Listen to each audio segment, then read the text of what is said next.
Good morning, students. Today we will try to have an understanding of the rise of Sikh power in Indian context after the decline of the Mughal Empire. When we are trying to understand the emergence of Sikh power, we will have to understand it at two different levels. In the first phase, we will have to understand how the religion was established, how Sikhism as a religious order have come about. And in the second phase, we will have to have an understanding of how the empire was established. So, when we are trying to understand the political history of the rise of Sikh Empire, you can find them fighting against or waging wars against two forces. One was the Mughals Empire, and the other one was the British. So when we are trying to understand the political history or the history of Sikhs, who have contributed a lot for the course of Indian history and have defended this land, most importantly, they have defended this land for a long time. Rajputs, Sikhs, and Marathas. These were the three important forces which have emerged to defend and, if possible, establish an independent kingdom and free the land from the Islamic rule and prevent the British penetration into the Indian subcontinent. So this was the contribution of the Marathas, the Sikhs, and the Rajputs. We have seen the emergence of the Maratha state in our previous classes. Today we will try to examine the way the Sikh religion was founded and the empire was established. So today's topic is the rise of Sikh Empire. We are going to understand how the empire was established and how the religious order has also come about.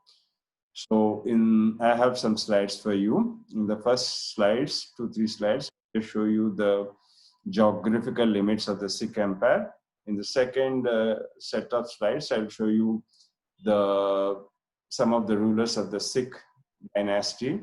And in the third part, I'll try to explain the way Sikhism religious order has come about. And in the fourth phase, we will have an understanding of the history and the rulers of the Sikh Empire. So we are going to start with a photograph. The photograph is not that clear, but you can see some of them, some of the places are also written in Urdu. So it's an important historical photograph of Sikh Empire. In the next slide also, I have showing you a geographical which included Peshawar, Jammu, Kashmir, Shimla, Multan, and borders of Bhalwatpur, Sindh, etc. So, this is, I mean, if you see the lower part of it, it was also which was under the British rule. Take in the Tibet, you have a contemporary Zing dynasty, and you also have Afghanistan. So, and to the extreme left, you have Gujarat and Arabian Sea. You can see the map and get an idea of the geographical limits of the Sikh Empire. So here I'm having a photograph of Seshin, one of the Sikh Empire, and here I am showing you a photograph of Maharaja Ranjit Singh. His cavalry, the Sikh, which give you an idea of how the Sikh Empire was and how the Sikh force. In the next slide, I am showing you the important rulers of the Sikh dynasty from 1800. You have Ranjit Singh. 1839, you have Karak Singh. 1839, Nihal Singh. 1842, 1841, you have Chand Kaur. 1841 to 1843, you have Sher Singh.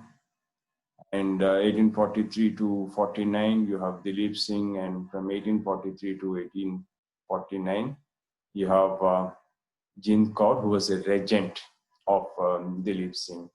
So the empire starts with the capture of Lahore by Ranjit Singh on 7th July 1799.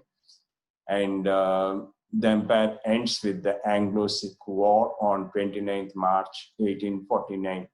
So this is some of the details that you can make a note of when you're trying to understand the emergence of Sikh power in the Indian context. So in the first phase, we will try to understand how the religion began. When the Mughal Empire was in its heydays, there were different forms of dissent. And Sikhs as a group had also expressed this political dissent, because there was a kind of a repression starting from Babur. Though Akbar was slightly liberal, the rest of the rulers, Jahangir and other Mughal rulers, they had followed repressive measures against the Sikhs. So this led to a kind of the establishment of a religion, which we call the Sikh religion. There is another way of also looking at the Sikh religion. When we talk about the Bhakti movement, we take the finding or the establishing of Sikh religion also as an extension of the Bhakti movement, where there was a need for some kind of social reform and the need for a kind of guru's following. So there are different views, that perceptions that we can take when we're trying to understand the establishment of the Sikh religion. It can be considered as a byproduct of the Bhakti movement. It can be considered as a kind of a dissent coming from Sikhs against the Mughal Empire. And it can be considered as a byproduct of the repressive measures taken by the Mughal Empire against the Sikhs.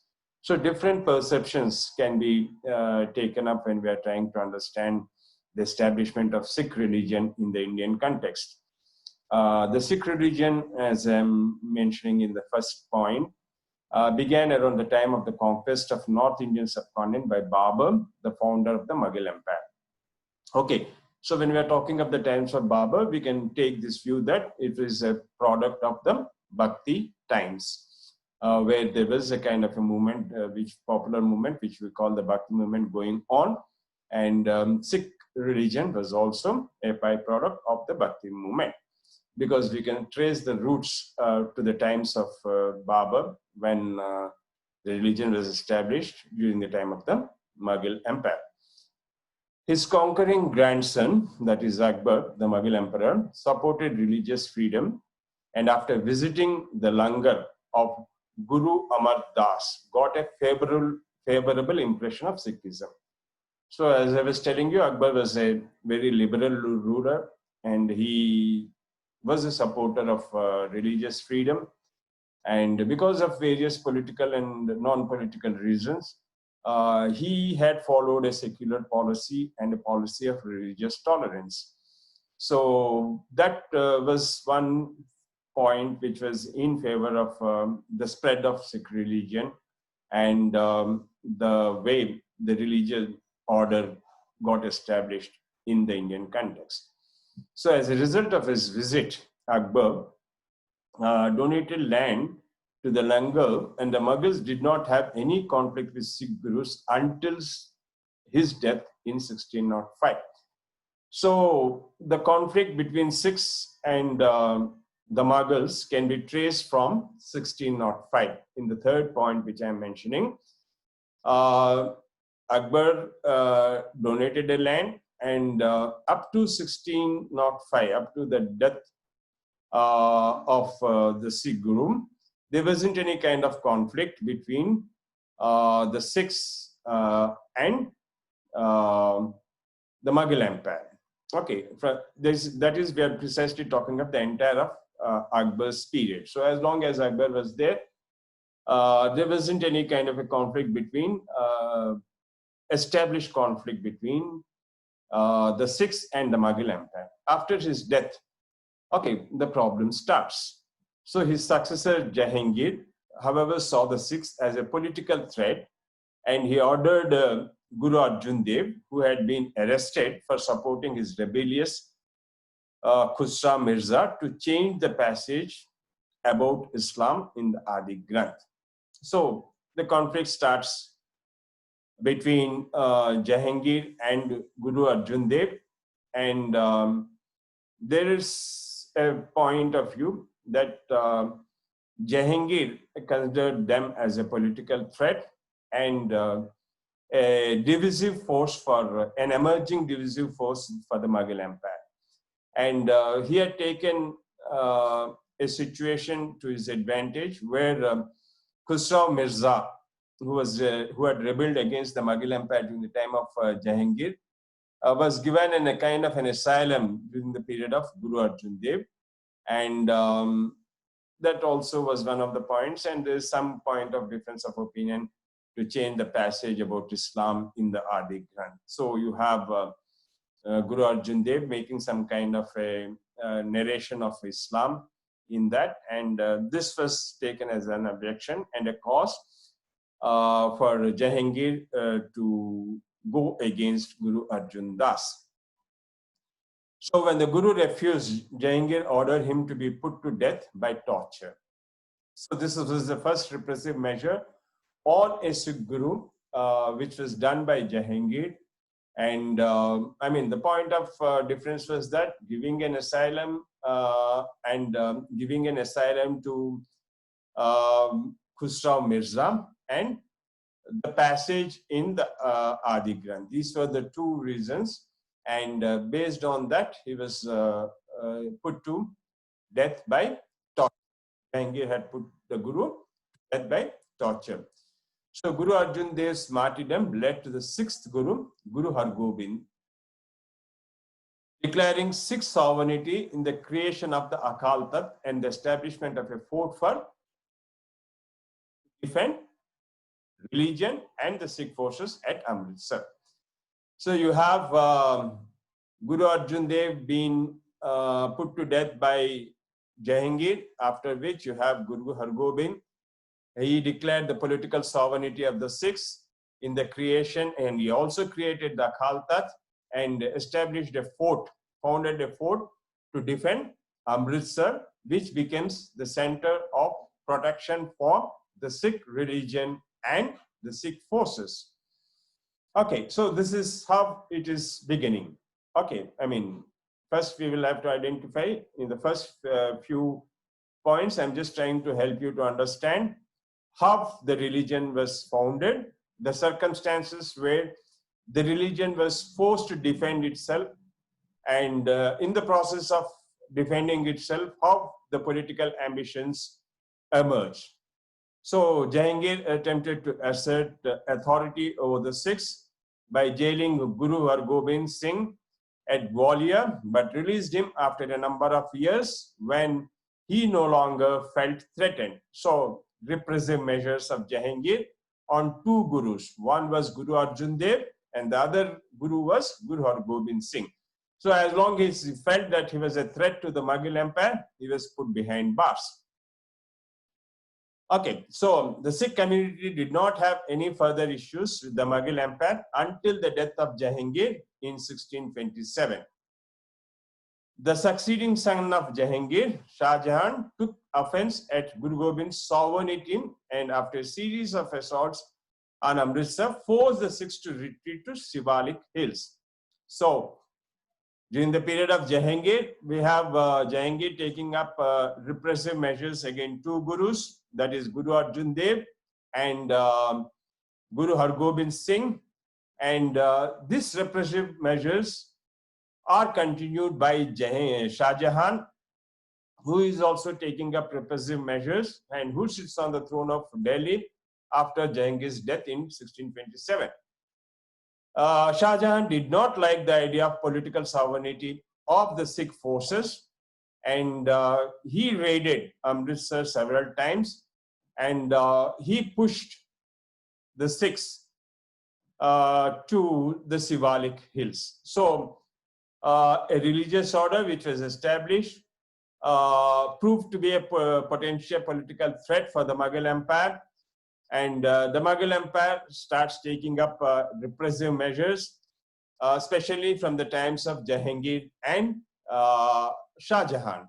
So the religious order is turning into a political force with regional, with an ambition of regional political autonomy. So this was the situation in which the forces of Sikhs and the Mughal forces came to a conflict, and that is the point where the entire Sikh history is centered or based on. So the next point that I'm trying to help you to understand is the foundation of the Sikh Empire, and the foundation of the Sikh Empire can be traced to as early as 1707, the year of Aurangzeb's death and the start of the downfall of the Mughal Empire. So you have the Sikh religion being established during the times of Babur. Akbar was slightly secular. Jahangir had taken repressive measures, and Shah Jahan had also taken repressive measures. And Aurangzeb, who was a pure Sunni, who was religiously intolerant, who believed that the entire land can be Islamized, and whose idea of a state was an Islamic state, had taken up even more repressive measures against the Sikhs. In fact, when we are trying to understand the history of Aurangzeb, Aurangzeb had taken up repressive measures against Marathas, against Sikhs, against Rajput forces, because he always considered that the Marathas were a threat to the Mughal Empire, the Sikhs were a threat to the Mughal Empire, the Rajputs were a threat to the Mughal Empire, and he also believed that the entire land, if these forces, the forces of Sikhs, the forces of Rajput, the forces of Marathas, if they can be subdued, where in his, according to his idea, he had an Islamic state in his mind, he thought that the entire land can be Islamized. Okay, so naturally, even during the period of Aurangzeb, you find Aurangzeb taking repressive measures against the Sikh Empire. So after Aurangzeb, with the Mughals significantly weakened, the Sikh army, known as the Dal Khalsa, a rearrangement of the Khalsa inaugurated by Guru Gobind Singh, led expeditions against them and the Afghans in the west. So as long as Aurangzeb was there, the emergence of Sikh became difficult. But after Aurangzeb's death, when the Mughal Empire became weak, a Khalsa was inaugurated by Guru Gobind Singh, and it was revived, and this Khalsa started taking up expeditions against the Afghans and the Mughals. So the two forces which were against the establishment of a Sikh empire, one was the Mughals and the second one was the Afghans. And the political history of the Sikh emergence or the Sikh political fortunes in the initial stages have the roots in religious differences with the Mughal Empire. In the second phase, you have political differences coming up with the Mughals and the Afghans, and this conflict led to the establishment of the Sikh Empire, which we have seen in one or two slides earlier. Okay, so this led to the growth of the army, which split into different confederacies or semi-independent missils. Each of these component armies controlled different areas and cities. So you have a kind of an organization, okay, which were semi-independent, which were established, and these are the Khalsa established the missils, and these missils were a component of armies. Okay, and these armies controlled different cities and areas, and they were trying to establish and expand the Sikh Empire. So they were the missiles were primarily doing two functions. One was defending the Sikh Empire, and the second one was expanding the Sikh Empire. However, in the period from 1762 to 1799, the Sikh commanders of the missiles appeared to be coming into their own as independent warlords. So you can see that the Khalsa led to the missiles, and the missiles led to the warlord. And it was the time when they were looking for a leader and who could bring all the warlords together and knit the warlords' political ambition and lay an establishment of the Sikh Empire. So the Sikh Empire, which is also known the Sikh Khalsa Raj or Sarkar-e-Khalsa, was a state originating in the Indian subcontinent, formed under the leadership of Maharaja Ranjit Singh, who established a secular empire based in the Punjab. So we have seen how religion was founded. Then we have seen how the Khalsa was founded, how the missiles or the warlords had come about. And finally, we see the coming of the Sikh Empire under the leadership of Maharaja Ranjit Singh. And he was successful in establishing an empire based in Punjab, which was very secular in nature. The empire existed from 1799, when Ranjit Singh captured Lahore, to 1849, and was forged on the foundations of the Khalsa from a collection of autonomous Sikh missiles.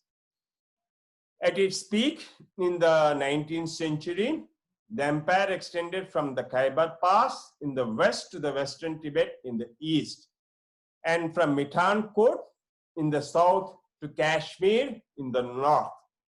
Religiously diverse, with an estimated population of 3.5 million in 1831, making it the 19th most populous country at that period of time.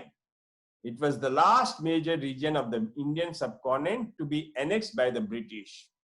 Okay, so you have the Marathas becoming an independent kingdom. You also have the Sikhs becoming an independent kingdom. Oh, the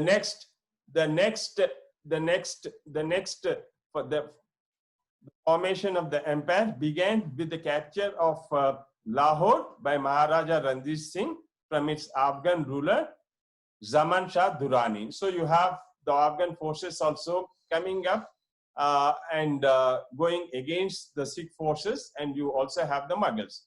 And subsequently, the progressive expulsion of Afghans from the Punjab by defeating them in the Afghan-Sikh wars, and the unification of a separate Sikh missil. Okay, so that is how the empire is formed.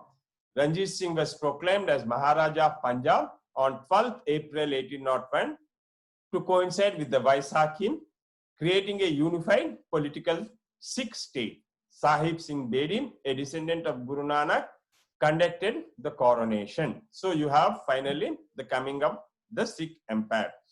Ranjit Singh rose to power in a very short period from a leader of a single missile to finally becoming the Maharaja of Punjab. He began to modernize his army using the latest training as well as the weapons and artillery.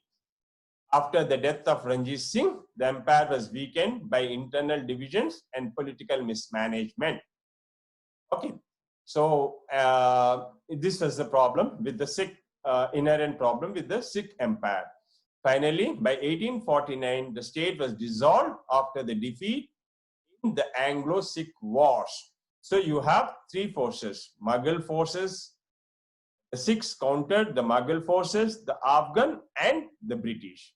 Okay, the last point which we need to have an understanding is that the Sikh Empire was divided into 4 provinces: Lahore in Punjab, which became the Sikh capital; Multan also in Punjab; Peshawar and Kashmir from 1799 to 1849. So this was the region or the political division on which the empire was founded and divided. So when we are trying to understand the history of the Sikh, we have to look at the history of the Sikhs in two perceptions. The first perception is how the religious order had come about, and in the second perception, how it turns out to be a political force. So we will try to understand in the next chapter the other forces which have gone against the Mughal and the other kind of independent kingdoms which have emerged during the course of Indian history after the decline of the Mughal forces. So we understand the Sikhs in the first phase as a religious order, then as a political threat to the Mughals, then as a political threat to the Afghans, and finally a political threat to the British also. So these are the four views in which you should be able to understand the rise and decline of the Sikh power. We will meet in the next class. Thank you.